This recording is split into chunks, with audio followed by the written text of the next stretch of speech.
And we're getting the first response of the Narendra Modi government. The government, we are told, has taken note of the statement by the US President on bilateral trade.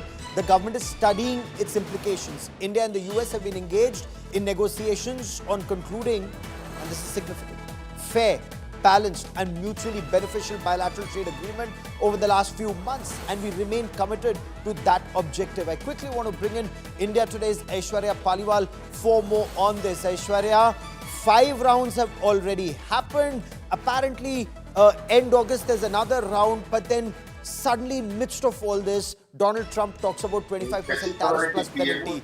Coercive tactics? Oh yes, Gaurav, definitely. We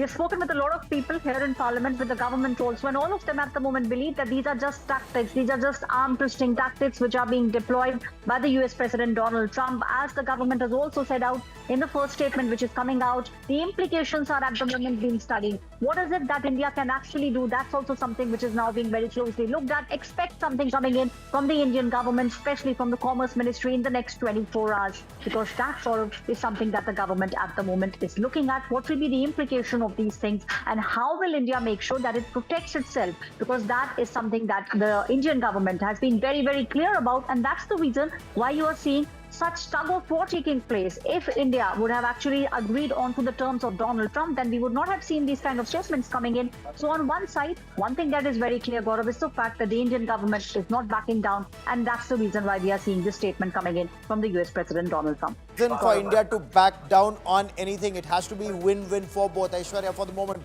many thanks for joining me.